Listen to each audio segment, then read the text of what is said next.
ورحمۃ اللہ وبرکاتہ۔ إن الحمد لله نحمده ونستعينه ونستغفره ونعوذ بالله من شرور أنفسنا ومن سيئات أعمالنا، من يهده الله فلا مضل له ومن يضلل فلا هادي له، وأشهد أن لا إله إلا الله وحده لا شريك له، وأشهد أن محمدا عبده ورسوله أرسله بالحق بشيرا ونذيرا وداعيا إلى الله بإذنه وسراجا منيرا. أما بعد، فإن أصدق الحديث كتاب الله، وأحسن الهدي هدي محمد صلى الله عليه وسلم، وشر الأمور محدثاتها، وكل محدثة بدعة، وكل بدعة ضلالة، وكل ضلالة في النار. أعوذ بالله السميع العليم وبوجهه الكريم وسلطانه القديم من الشيطان الرجيم. بسم الله الرحمن الرحيم. هن لباس لكم وأنتم لباس لهن. صدق اللہ العظیم. سب سے زیادہ تعریف، شان اور عظمت، کبریائی اور بڑائی، رفعت اور بلندی اللہ جل شانہ کی ذات پاک کے لیے ہے، کیونکہ وہ ہم سب کا خالق ہے، مالک ہے، رازق ہے. وہ ہم سب کو پیدا کرنے والا ہے، وہ ہم سب کا رکھوالا ہے، وہ ہم سب کی حفاظت کرنے والا ہے، وہ عزت دینے والا ہے، وہی انجام تک پہنچانے والا ہے، وہی زندہ کرنے والا ہے، وہی موت دینے والا ہے. اس کے قبضہ قدرت میں سب کچھ ہے، کسی کے پاس کچھ نہیں. اللہ ہی کے پاس ہر طرح کی طاقت ہے. عبادت کے لائق صرف وہ ذات ہے، عزت کے لائق صرف وہ ذات ہے.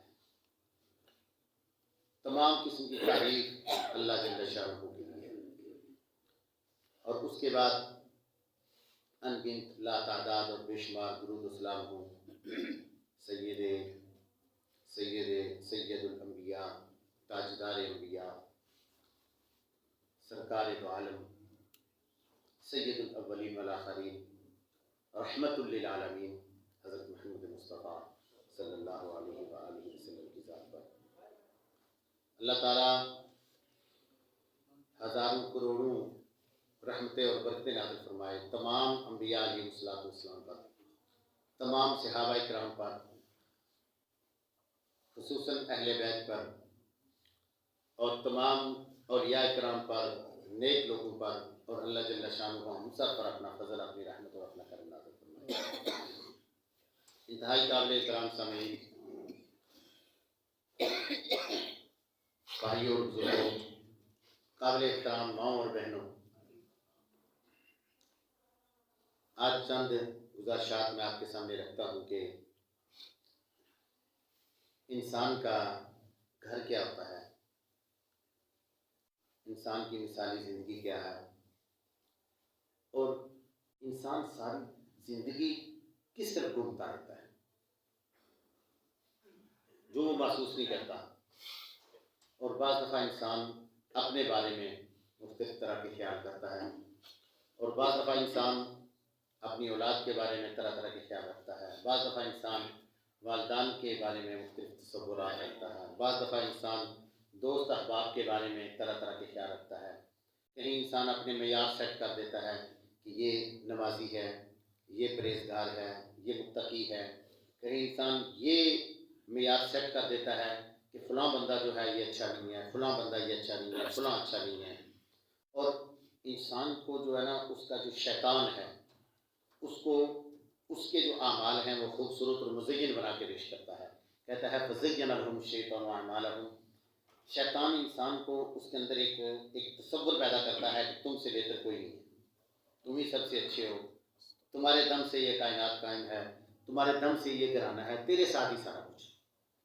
میں آپ کو یہ تنقید باندھنے سے یہ بات سمجھانا چاہتا ہوں کہ انسان جو ہے نا وہ کس طرح ہوا اور کیسے پیدا ہوا اور کیا چاہتا ہے. قرآن مجید میں ہم غور کریں تو جب حضرت آدم علیہ السلام پیدا ہوئے، اللہ تعالیٰ نے ان کو اپنے ہاتھ سے بنایا. وَنَفَخْتُ فِيهِ مِن رُوحِي. جب اللہ نے اس کے اندر اپنی روح پھونکی فقعوا لہ ساجدین، تو پہلی انسان کی جو عادت ہے وہ عاجزی کی تھی، جو اللہ کے سامنے وہ سجدے میں گر گئی۔ اس کا مطلب یہ ہے کہ انسان کو زندگی میں سکون کے لیے نا، جو اس کا پہلا کام تھا، جب تک وہ کام نہیں کرے گا نا اس کو سکون نہیں ملے گا۔ پہلا انسان کا تصور جو، اب کسی بندے کو بھی آپ لینا آج کل کے دور میں، اس سے بات کریں کہ کیا حال ہے، حالات کیسے ہیں، زندگی کیسے گزر رہی ہے، ہر بندے کی زبان پر ایک شکوہ ہے، سمیت میرے، سن سن کے عادت بن جاتی ہے۔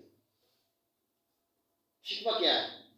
مہنگائی کا شکوہ، اولاد کی نافرمانی کا شکوہ، گھر کے فضول جھگڑوں کا شکوہ، معاشرے کی ناہمواریوں کا شکوہ، عدالتی نظام کا شکوہ، گورنمنٹ کی جو پالیسیاں ہیں ان کا شکوہ، جو سہولیات ہیں جو گورنمنٹ ہمیں دے سکتی ہے وہ نہ دینے کا شکوہ، جو سہولیات گورنمنٹ نے دی ہیں اس کے جو بلز آتے ہیں ان کا شکوہ، جو دکاندار ہیں ان سے شکوہ، جو پڑوسی ہیں ان سے شکوہ، جو بھائی ہیں ان سے شکوہ، جو بہنیں ہیں ان سے شکوہ، ماں باپ سے شکوہ، جو ہمارے بہن بھائی انگلینڈ ہیں، پردیس میں ہیں، سعودی عربیہ، دنیا کے دیگر ملکوں میں، ان سے شکوہ، ہمیں اپنے افسران سے شکوہ، ہمیں اپنی انتظامیہ سے شکوہ، ہمیں اپنی پولیس سے شکوہ، ہمیں اپنے اساتذہ سے شکوہ۔ میرے بھائیوں، کبھی غور کیا ہے؟ اسی شکوے نے تو بے سکون کیا ہوا آپ کو نا، اسی شکوے نے بے سکون کیا ہوا ہے نا، اسی شکوے نے تو پریشان کیا ہوا ہے آپ کو۔ اب اس کے بدلے میں چلے جائیں جو شکوہ نہیں کرتا۔ اللہ تعالیٰ کیا کہتے ہیں؟ وَقَلِيلٌ مِّنْ عِبَادِيَ الشَّكُورُ، وہ تھوڑے لوگ ہیں جو اللہ کا شکر ادا کرتے ہیں۔ وقلیل، قلیل عربی زبان میں کس کو کہتے ہیں؟ عربی زبان میں تھوڑی مقدار میں جو چیز ہوتی ہے نا، مثلا ایک بالٹی ہے اس میں سے ایک قطرہ قلیل ہے۔ اتنی بھری دنیا میں جہاں اربوں انسان ہیں، وقلیل من عبادی الشکور، اللہ کہتے ہیں، اللہ جل شانہ بیان فرماتے ہیں کہ میرے بندے تھوڑے سے ہیں، تھوڑے سے جو شکر کرتے ہیں۔ وقلیل من عبادی الشکور، شکوہ ہی شکوہ ہے لائف سے، کہیں سکون نہیں ہے۔ شاعر نے بھی کیا خوب کہا تھا، سکون میسر نہیں کہیں بھی انسان کو، جنازے والے بھی جو شانے بدلتے ہیں، کاندھے بدلتے رہتے ہیں، کبھی میت اوپر جاتی ہے کبھی نیچے جاتی ہے۔ کچھ لوگ محبت میں کندھا دیتے ہیں، کچھ پیار میں، کچھ دکھلاوے کے لیے۔ میرے بھائیوں، وقلیل من عبادی، سکون ڈھونڈتے ہو آپ، سکون کہاں سے ملے گا؟ کیوں؟ ہم نے آنکھوں کا شکر ادا نہیں کرنا ہے؟ کیا بہت زیادہ پیسہ ہونا یہ عزت و وقار کی علامت ہے؟ میں نے اپنے منہ سے اپنے کانوں سے سنا ہے یہ بات بتاتے ہوئے لوگوں کو کہ جب کھانے کا ٹائم تھا پیسے نہیں تھے، جب پیسے ہیں تو کھایا نہیں جاتا، ڈاکٹر نے روک دیا ہے۔ سنا ہے نا آپ نے؟ جب کھانے کا ٹائم تھا پاس کچھ نہیں تھا، جب کھانے کا ٹائم آیا پیسے آئے تو کھایا نہیں جاتا۔ اب اس دونوں الفاظ میں شکوہ ہے بھی، جب کھانے کا ٹائم تھا تو ملا نہیں ہے، کیا یہ بہت بڑا شکوہ نہیں اللہ سے؟ جب کھانے کا ٹائم تھا، ذرا سوچنا، اس وقت جوانی آپ کے پاس تھی، اس وقت ماں باپ آپ کے پاس تھے، اس وقت آنکھیں آپ کے پاس تھی، اس وقت ہاتھ آپ کے پاس تھے، اس وقت عزت آپ کے پاس تھی، اس وقت کام آپ کر سکتے تھے، 2 ٹانگیں اللہ نے آپ کو دی، اس وقت پیاری جیسی اولاد اللہ نے آپ کو دی، اس وقت محبت کرنے والے ماں باپ اللہ نے آپ کو دیے، اس وقت پیار کرنے والی بیوی اللہ نے آپ کو دی، اس وقت آپ کو اللہ نے عقل اور شعور دیا، اس وقت اللہ نے آپ کو جوانی دی، اس وقت اللہ نے آپ کو حسن دیا، کچھ نہیں تھا۔ کہتے ہیں جب کھانے کا ٹائم تھا تو پاس کچھ نہیں تھا، جب پیسے پاس آئے تو اب کھایا نہیں جاتا۔ بھی کھایا کیوں نہیں جاتا؟ کھائے نہ تو مر جاتے نا آپ، وہ کھایا جا رہا ہے تو کھا رہے ہو نا، زندہ ہو۔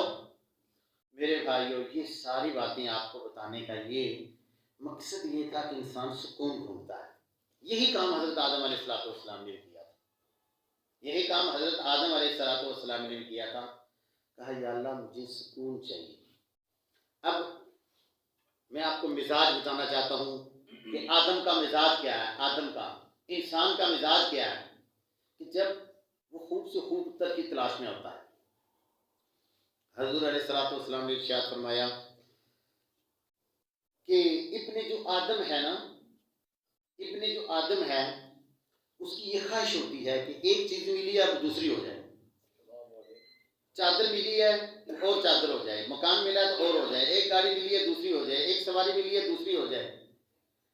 یہ دنیا اللہ نے انسان کے اس تصور کے اوپر قائم کیا کہ لالچ ختم نہیں ہوتی، جائز لالچ رہنی بھی چاہیے۔ جائز لالچ سے یہ نظام کائنات قائم ہے، یہ میں آپ کو بتاؤں۔ یہ منافع جائز لالچ ہے، سود حرام ہے، ناجائز لالچ ہے۔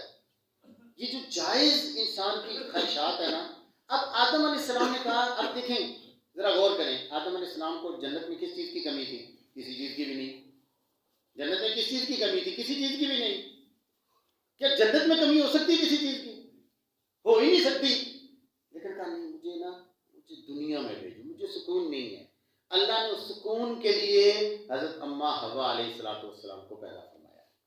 یہ جو ابھی میں نے ساری تمہید باندھی ہے نا، یہ لفظ آپ کو بتانے کے لیے کہ انسان سکون ڈھونڈتا ہے، تو اللہ تعالیٰ نے کہا اچھا سکون چاہیے، اللہ تعالیٰ نے آدم علیہ السلام کی پسلی سے حضرت اماں حوا علیہ السلام کو پیدا فرما دیا، اور قرآن مجید میں ارشاد فرمایا ہے ازواجا لتسکنوا الیہا، کہ ہم نے یہ جوڑے بنائے ہیں تاکہ تم سکون حاصل کرو، تاکہ تم کیا کرو؟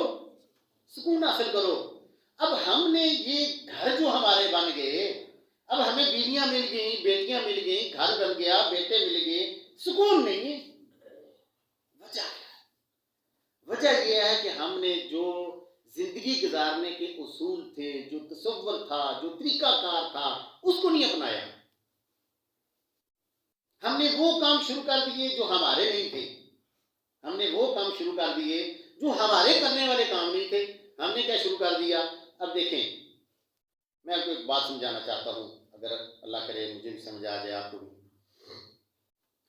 آپ نے کبھی غور کیا اس دنیا میں سب سے پہلا رشتہ کون سا قائم ہوا تھا؟ سب سے پہلا رشتہ اس دنیا میں میاں بیوی کا قائم ہوا ہے۔ اس کا مطلب یہ ہے کہ کائنات کا ارتقاء، کائنات کی اشاعت، کائنات کا تصور، کائنات کی ترویج، کائنات کا سکون، مثالی معاشرہ، مثالی گھرانہ، یہ اس میاں بیوی سے شروع ہوتا ہے، جس کو ہم سمجھ نہیں پائے ساری زندگی۔ ہم نے اس کو سیکنڈ پہ رکھا ہوا ہے، ایسی بات نہیں۔ یہ کائنات میں پہلا رشتہ قائم ہوا ایک میاں بیوی کا، جس کو ہم اہمیت نہیں دیتے۔ کیوں؟ ہمارے اندر تصورات ہندوؤں سے آ گئے، کچھ جب ہندوؤں سے ہم مسلمان ہوئے تو 1857 میں انگریز آ گیا۔ انگریز نے ہمارے ہر کلچر کو چینج کر دیا، ہمارے کھانوں کو چینج کیا، ہمارے لباس کو چینج کیا، ہماری ڈگریوں کو چینج کیا، ہماری تعلیم کو چینج کیا، ہماری ہر چیز کو انگریز نے ایسے طریقے سے تبدیل کیا کہ آج کل ہم جو انگریز کی جو ایجوکیشن ہے، آج کل دیکھیں، مجھے کوئی بتائیں کہ کوئی مدرسے میں پڑھا ہوا کوئی بندہ ڈپٹی کمشنر لگ سکتا ہے؟ بیچارے کو انگلش کمزور ہے، اس کی انگلش ہمارے نظام کا حصہ بن گئی۔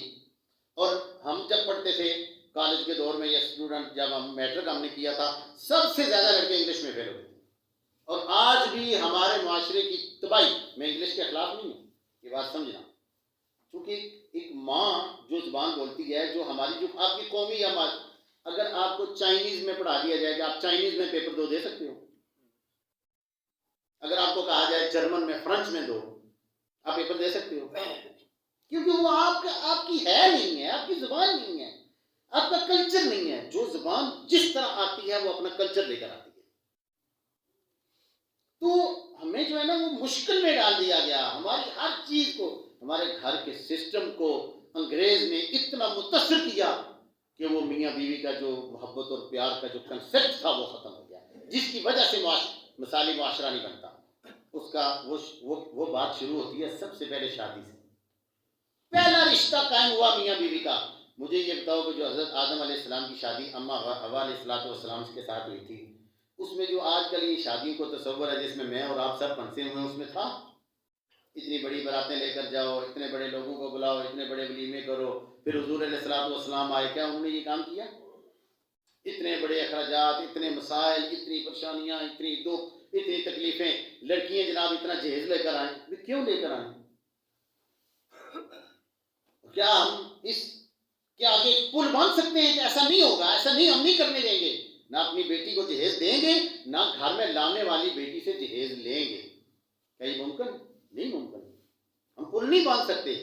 یہ شکوے شروع ہو جاتے ہیں گھر میں پہلے دن سے ہی، بیٹی نے یہ سوٹ لایا، بیٹی کی ساس نے یہ سوٹ دیا، بیٹی کی ماں نے یہ دیا، ہم نے اتنا اچھا دیا تھا، آپ نے اتنا گندا دیا، ہم نے اتنی اچھی بری تیار کی، آپ نے اتنی بری بری تیار کی، ہم نے اتنے پیسے دیے، ہم نے اتنے گفٹ دیے، ہم نے اتنی سلامیاں دی ہیں، آپ نے اتنی۔ یہ پہلے دن کی جو پیار و محبت کا رشتہ تھا، اس کو نفرت میں تبدیل کر دیا گیا۔ پہلے دن سے شکوے اور شکایتیں شروع۔ پھر ہم مثالی معاشرہ، مثالی گھرانہ کیسے بنائیں گے؟ پھر پہلے دن سے شکووں کے بعد جب اولاد ہوتی ہے تو ایک عجیب طرح کی جو ہے نا وہ رسم رواج ہمارے علاقے میں ہے، اس طرح کی مبارکیں کیوں نہیں آئیں، اس طرح کی مٹھائیاں کیوں نہیں آئیں، اس طرح کے کپڑے کیوں نہیں پہنے۔ پھر اس سے جب ہم آگے چلتے ہیں تو وہ گھر کا جو چھوٹی چھوٹی نوک جھونک ہے، گھر کی جو لڑائیاں ہیں، گھر کی جو پریشانیاں ہیں، وہ ایک بیٹی کے اوپر اتنا بوجھ ڈال دیا جاتا ہے کہ وہ جناب وہ دیور کا بھی خیال رکھے گی، وہ جیٹھ کے بھی کپڑے تیار کرے گی، وہ سسر کا کھانا بھی بنائے گی، وہ نند کا کھانا بھی بنائے گی۔ وہ نوکرانی نہیں ہے، آپ کے گھر کی ملکہ ہے۔ سکون ڈھونڈتے ہو، سکون آپ ڈھونڈتے ہو اپنے گھر سے، اور بنا کر نوکرانی رکھا ہوا اپنی بیوی کو۔ اور جو لڑکا ہے وہ بیچارہ وہ فٹ بال بنا ہوا ہے، ماں کی بات سنتا ہے وہ الگ ہوتی ہے، بہن کی سنتا ہے الگ ہوتی ہے، بھائی کی سنتا ہے الگ ہوتی ہے۔ وہ تو سر پکڑ کے بیٹھ جاتا ہے کہ میں یہ شادی کر کے میں نے کیا جرم کر لیا ہے۔ میرے بھائیو، اپنے اپنے حقوق سمجھو۔ پہلا رشتہ میاں بیوی کا قائم ہوا، اس کی بڑی قدر ہے، اس کی بڑی اہمیت ہے۔ اور جب رشتہ جب قائم ہو جاتا ہے، وہ 4 جگہ ہیں جہاں انسان اکیلا ہوتا ہے۔ میاں بیوی کا رشتہ قائم ہونے کے بعد آگے اولاد ہوئی، ان کی اولاد جب ہوئی، جب میاں بیوی کی شادی ہو جاتی ہے تو اس وقت ساری بڑی خوشیاں کرنے کے بعد پھر میاں بیوی کمرے میں اکٹھے ہو جاتے ہیں۔ پھر رشتہ قائم ہوتا ہے میاں بیوی کا، جو نسل انسانی کی ارتقاء ہے، اس کی ابتدا ہے، اس کی ترویج ہے اور ارشاد۔ پھر تیسری مرتبہ جب اللہ نے ان کو اولاد دے دی، 10 سال گزر گئے، 20-50 سال گزر گئے، وہ دونوں میاں بیوی بوڑھے ہو گئے، اب سارے بچے اڑ گئے، پنچھی اڑ گئے، بیٹیاں اپنے گھر میں، بیٹے اپنی بیگمات کے ساتھ۔ اگر اللہ نے ان کو زندگی دی، وہ جوڑا پھر اکیلے کمرے میں پھر دکھ سکھ بانٹ رہا ہوتا ہے، پھر اکٹھے۔ اتنی بڑی، میں نے ایک کوٹ پڑھا تھا، لکھا ہوا تھا کہ یہ ماں جو ہوتی ہے نا، ماں یہ درجن بچوں کو پال کرنا، ان کو پرندے بنا کر اڑا دیتی ہے، ان کو جوان کر کے، خدمتیں کر کر کے، کپڑے دھو کر، ان کو کھلا پلا کر، ان کو تیار کر کے ان کی شادیاں کر دیتی ہے، اور درجن بھر بچے ایک ماں یا باپ کو سنبھال نہیں سکتے، ان میں سے ایک بھی نہیں ہوتا۔ کیسا عجیب، ایک ماں تنگ نہیں آتی درجن بچوں کی روٹی پکانے سے، لیکن ایک بچہ ماں یا باپ کی روٹی پکانے سے تنگ آ جاتا ہے۔ ابا جی بڑے ڈانٹے، اماں جی بڑی ڈانٹے، اوہ بڑی عزت ہے۔ میرے بھائیوں، پھر وہ میاں بیوی 2 بوڑھے، وہ کون سے 2 بوڑھے ہیں؟ وہ کون سے 2 بوڑھے ہیں جن کے بارے میں حضور علیہ السلام نے ارشاد فرمایا تھا کہ اللہ کہتے ہیں کہ یہ سفید بال جب اللہ کے سامنے ہاتھ اٹھاتے ہیں تو اللہ کو شرم آ جاتی ہے، اللہ ان ہاتھوں کو خالی واپس نہیں لوٹاتے۔ یہ 2 وہ بوڑھے ہیں جن کے بارے میں حضور علیہ السلام نے ارشاد فرمایا بدبخت وہ آدمی ہے جس کو زندگی میں ماں یا باپ ملے اور اس نے پھر جنت حاصل کی۔ ان بوڑھوں کے بارے میں پھر وہ اکیلے ہو۔ تیسرا پوائنٹ آ گیا ان کے اکیلے ہونے کا۔ اب چوتھا پوائنٹ آپ کو بتانے لگا ہوں، وہ کہاں اکٹھے ہوں گے اکیلے۔ اب علیہ السلام نے ارشاد فرمایا وہ میاں بیوی جو پیار اور محبت کے ساتھ زندگی گزارتے ہیں نا، جو پیار محبت کے ساتھ زندگی گزارتے ہیں اور اللہ کو یاد کرتے ہیں اور وہ نیک ہیں، اللہ کل قیامت کے دن جنت میں بھی ان کو اکٹھا کر دے گا۔ جنت میں بھی، جنت میں آپ کے ساتھ آپ کے ابا نہیں ہوں گے، ابا جی آپ کی اماں کے ساتھ ہوں گے، آپ کی اماں آپ کے ساتھ نہیں ہوگی، اماں اپنے آپ کے ابا جی کے ساتھ ہوگی، آپ کے بھائی اپنی بیوی کے ساتھ۔ جنت کا رشتہ بھی پھر شاید نے کیا خوب کہا، شاید نے کہا خاک سے پیدا ہوا تو خاک میں مل جائے گا، خاک سے پیدا ہوا تو خاک میں مل جائے گا، ہے وہی انجام تیرا جو تیرا آغاز تھا۔ تیرا آغاز بھی رشتہ قائم ہوا میاں بیوی کا، جنت میں تیرا مقام بھی ایک ہی رشتہ ہے، وہ بھی میاں بیوی کا ہے۔ جو تیرا آغاز تھا وہی تیرا اختتام ہے۔ میرے بھائیو اس بات کو سمجھو جو میں آپ کو بتانا چاہتا تھا، جو میں نے آیت آپ کے سامنے پڑھی ہے، ہن لباس لکم وانتم لباس لہن، یہ دونوں کے لیے خامد بیوی کا لباس ہے اور بیوی خامد کا لباس ہے۔ اس مثال کو اگر آپ سمجھ جاؤ نا، آپ کی زندگی سکون کے ساتھ گزرے گی۔ اس بات کو سمجھ جاؤ، اتنا خوبصورت لفظ اللہ نے میاں بیوی کے لیے استعمال کیا ہے۔ اپنا گھر بنانا چاہتے ہو نا، اپنے گھر کو مثالی گھرانہ بنانا چاہتے ہو، اپنے بچوں کی تربیت کرنا چاہتے ہو اور گھر کے اندر سکون چاہتے ہو، تو پھر اس بات کو سمجھو جو میں ابھی آپ کو بتانے لگا ہوں۔ یہ قرآن مجید کی آیت کا ایک چھوٹا سا ٹکڑا ہے، اس بات کو سمجھو۔ وَهُنَّ لِبَاسٌ لَكُمْ، وہ تمہارا لباس ہیں، وَأَنْتُمْ لِبَاسٌ لَهُنَّ، تم ان کا لباس ہو۔ لباس کیا کرتا ہے؟ یہ جو ہم نے کپڑے پہنے ہوئے ہیں، ان کپڑوں کی مثال اللہ نے میاں بیوی کی مثال دی ہے، فرمایا میاں بیوی کا رشتہ یہ رشتہ ہے جس کی مثال ایک لباس کی سی ہے۔ اب دیکھیں لباس کیا کرتا ہے؟ لباس انسان اس لیے پہنتا ہے تاکہ سب سے پہلی بات کہ انسان خوبصورت نظر آئے۔ انسان کا جسم تو ڈھک ہی جاتا ہے نا، لیکن پہلے انسان بار بار لباس پہن کے نا شیشے لگاتا ہے، بڑے بڑے شیشے لگا کے نا دیکھتا ہے، خریدنے جاتا ہے تو کہتا ہے یہ کپڑا کیسا ہوگا، مجھے جسم کو چبھے نا، اس کی قسم کیسی ہے، یہ کمپنی کیسی ہے، یہ ویسٹ کوٹ لیتا ہے، یہ کوٹ پہنتا ہے، ٹوپیاں پہنتا ہے۔ لباس سب سے پہلا لڑکی اور لڑکے کا تصور، یعنی مرد اور عورت کا تصور جو لباس کے بارے میں ہے وہ یہ ہے کہ مجھے کیسا لگ رہا ہے۔ میاں بیوی کا پہلا کنسپٹ کہ وہ ایک دوسرے کو کیسے لگا، وہ ایک دوسرے کے لیے خوبصورت ہیں کہ نہیں۔ اگر وہ ایک دوسرے کے لیے خوبصورت نہیں ہے تو ان کی زندگی میں پھر سکون نہیں ہو سکتا، عیب نکالتے ہیں۔ دوسرا لباس کا جو کنسپٹ ہے وہ یہ ہے کہ آپ کے جسم کی جو پوشیدہ باتیں ہیں، جو عیب ہے ان کو چھپاتا ہے۔ لباس چھپاتا ہے۔ انسان کا جسم اتنا بے ڈھنگا ہے جو اللہ نے بنایا ہے، اگر یہ لباس اتر جائے، آدم علیہ السلام نا جب زمین پر آئے نا، یہ سورۃ 8ویں پارے میں آتا ہے، سوآتکم وریشا، ننگے تھے۔ تو انسان کو اللہ نے نا ایک بنایا ہوا، اس کے اندر ایک شرم ہے، اس کے اندر حیا ہے۔ بدتمیز سے بدتمیز انسان، بے حیا سے بے حیا آدمی کے اندر بھی حیا ہوتا ہے۔ انتہائی کسی مذہب کی لڑکی یا لڑکا ہو وہ اپنے آپ کو ننگا کرنا پسند نہیں کرتا۔ اس کا مطلب یہ ہے کہ حیا انسان کی نیچر، کسی کے اندر کم ہے، کسی کے اندر زیادہ ہے۔ یعنی جب انسان لباس پہنتا ہے تو اس کے چھپے ہوئے عیب، اس کے جسم کے بال، اس کے جسم کے جو بے ڈھنگے قسم کا پیٹ نکلا ہوا، یہ ساری چیزیں انسان خود اپنے آپ کو دیکھے تو بدنما لگتا ہے، لیکن اس لباس نے اس کو خوبصورت بنا دیا ہے۔ میاں بیوی ایک دوسرے کا لباس ہیں، وہ ایک دوسرے کو خوبصورت بنائیں۔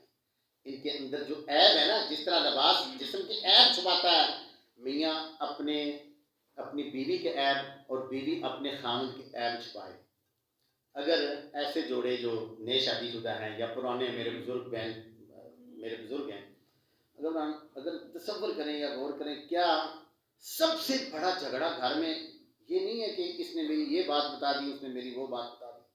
کیا جب عیب کھلتا ہے، جب راز افشاں ہوتا ہے، جب پوشیدہ باتیں اوپن ہوتی ہیں، جب یہ جو ایک اعتماد ہوتا ہے میاں بیوی کا، ایک دوسرے کا جو راز ہوتا ہے، جب وہ ختم ہوتا ہے پھر اس وقت بعد اعتمادی کی فضا پیدا۔ اس کا مطلب ہے لباس کا آپ نے خیال نہیں رکھا۔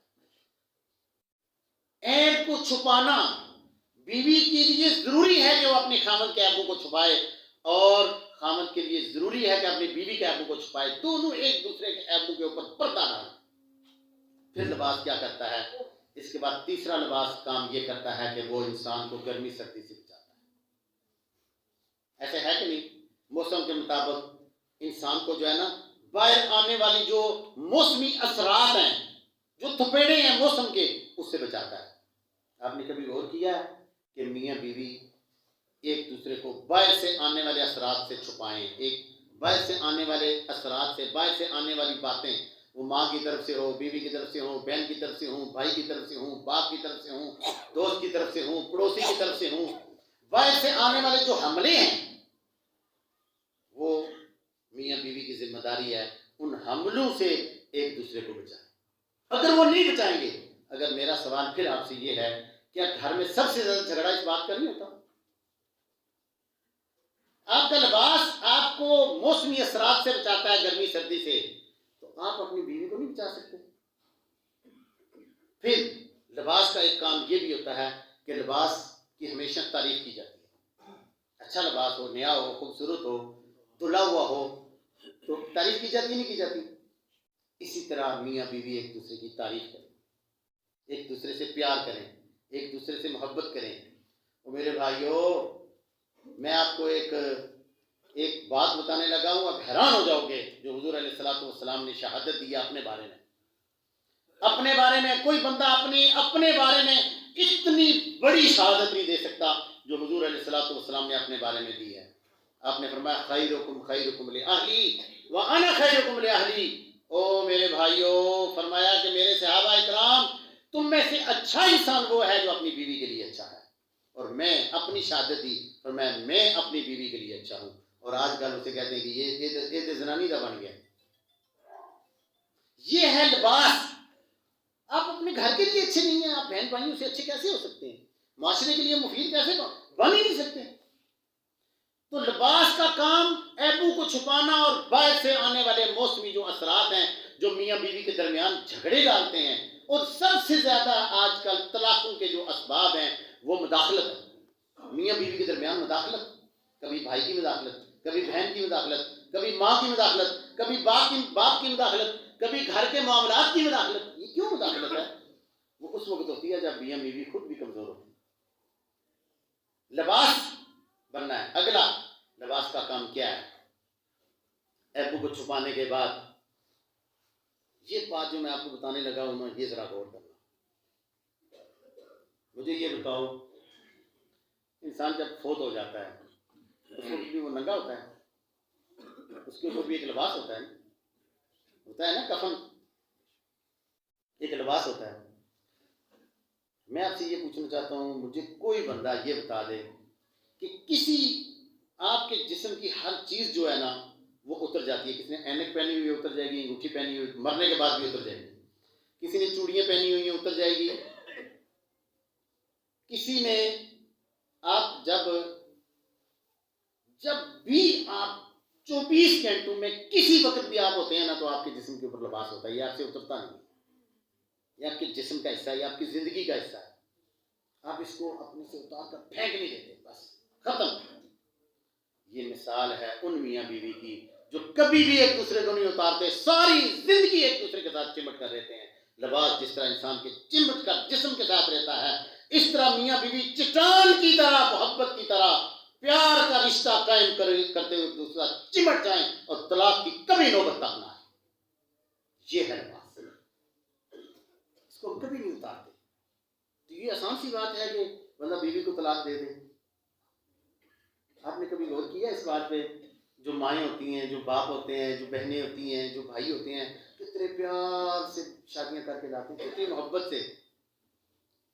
یہ کرخت لہجے اور گھر کے اندر فتنہ و فساد کے جو اسباب ہیں ان کو کنٹرول کرو، میاں بیوی کو جدا نہ کرو۔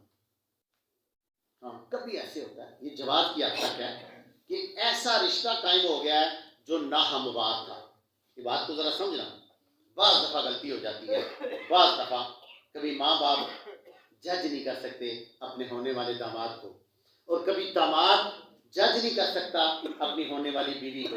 بعض دفعہ خاندانوں کا کلیش، بعض دفعہ خاندانوں کی روایات، اور بعض دفعہ جو انسان کی طبیعت ہوتی ہے، انسان کی جو عادت ہوتی ہے۔ میں آپ کو بتاؤں، تقریباً ہر مہینے میں نا یا ہفتے میں ایک کیس ایسا میں سنتا ہوں جس میں ناہموار شادی ہوتی ہے۔ ناہموار شادی کیا ہوتی ہے؟ ناہموار شادی بھی لباس ہے۔ آپ کو اگر 30 انچ کی قمیض آتی ہے تو آپ 30 کی بجائے 50 انچ کی قمیض پہنیں تو مجھے بتاؤ بات بنے گی؟ نہیں بات بنے گا، نہیں اچھا لگے گا نا۔ آپ کو آتا ہے یہ سوٹ جس طرح میں نے آپ آیت پڑھی ہے نا، ہن لباس اللہ تم لباس اللہ، تم ان کا لباس وہ تمہارا لباس ہے. اگر آپ کا جو سینہ ہے یا آپ کی جو چوڑائی ہے وہ بنتی ہے 20 انچ آپ کا پیٹ، تو آپ 40 انچ کی قمیض پہنو، آپ کو اچھی لگے گی؟ نہیں لگے گی. سیدھی سی بات ہے، نہیں لگے گی، نہیں اچھا لگے گا آپ کو. تو جب 20 سال کی بچی ہوتی ہے تو 80 سال کے بوڑھے کو کیوں دیتے ہو انگلینڈ لے جائے گا؟ 15 سال کی بچی ہوتی ہے 50 سال کے بوڑھے کو کیوں دیتے ہو؟ اس کے پیچھے لالچ ہوتی ہے.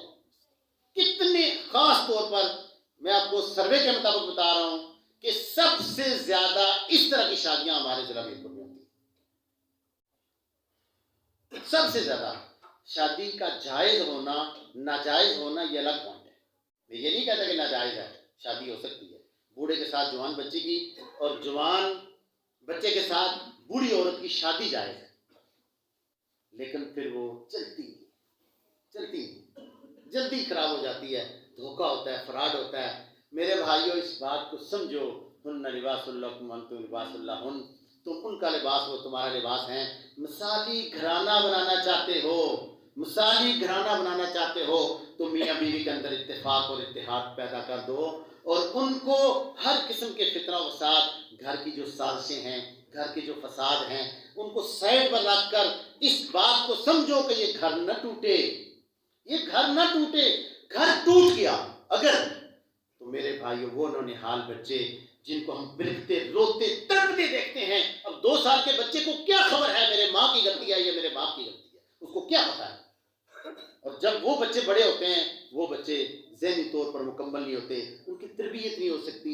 یہ معاشرتی ناہمواریوں کی وجہ سے ایک میاں بیوی جدا ہوتے ہیں.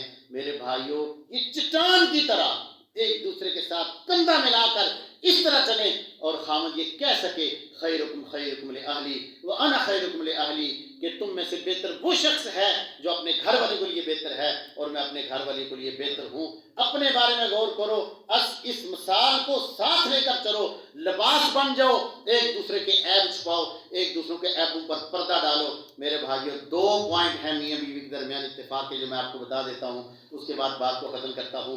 یہ جو 2 چیزیں بندہ اپنا لے، کبھی اختلاف نہیں ہوتا، وہ خامد ہو یا بیوی ہو. یہ 2 بندے، 2 باتیں، 2 پوائنٹ، 2 اصول زندگی کا حصہ بنا لو، اور ان کو نا اپنے پاس رکھ کے گرا لگا لو. جس طرح عورتیں اپنے دوپٹے کو گرا لگا لیتی ہیں، گنڈ مار لیتی ہیں، اپنے دل میں بٹھا لو کہ ہم نے یہ کام کرنا ہے، آپ کے درمیان کبھی اختلاف نہیں ہوگا. یہ زندگی کا اصول ہے. پہلا اصول یہ ہے کہ وہ ایک دوسرے کو معاف کریں. پہلا اصول، ہمیشہ کے لیے معاف کریں، غلطیوں کو نوٹ نہ کریں. بات ہو، غلطی سب سے ہوتی ہے. اچھا یہ ایک بڑا عجیب ذہن بنا ہوا ہے، غلطی نہیں ہوتی. خامد سے بھی 100% غلطی ہوتی ہے، بیوی سے بھی 100% غلطی ہوتی ہے، سب سے غلطی. ایک اصول معاف کریں، دوسرا اصول صبر کریں. جیسے بھی حالات آ جائیں، جیسے بھی حالات آ جائیں، آج نہیں تو کل، کل نہیں تو پرسوں، مہینے بعد، 2 مہینے بعد، 6 مہینے بعد، سال بعد، 10 سال بعد، یہ انشاءاللہ خاندان ملیں گے، پھر پیار محبت ہو جائے گا، پھر ایسے زندگی گزاریں گے کہ پھر انشاءاللہ سکون ہی سکون ہوگا. میرے بھائیو یہ زندگی کے 2 اصول ہیں، ویسے سب کے لیے ہیں لیکن خاص طور پر میاں بیوی کے لیے یہ اصول ہیں. اللہ جل شانہ کی بارگاہ میں دعا ہے کہ اللہ سبحانہ و تعالی ہمیں عمل کرنے کی توفیق عطا فرمائے، اور اللہ جل شانہ جتنے خاندان جوڑے بنے ہیں اللہ تعالیٰ ان کے آپس میں اتفاق اور اتحاد کے ساتھ ان کو رہنے کی توفیق دے، اور تاکہ ان سے ہونے والی جو اولاد ہے اللہ تعالیٰ ان کو بھی نیک بنائے، تاکہ یہ جھگڑے اگر گھر میں ہوں گے اولاد کی کبھی تربیت نہیں ہو سکتی. یہ جھگڑے ختم ہو جائیں تاکہ یہ لوگ اپنے بچوں کی دینی اسلامی تربیت کریں، ان کو قرآن پڑھائیں، حدیث پڑھائیں، مسجد کے ساتھ جوڑ دیں. اللہ ہم سب پر اپنا فضل، اپنی رحمت، اپنا کرم نازل فرمائے. وأقول قولي هذا أستغفر الله لي ولكم ولسائر المسلمين.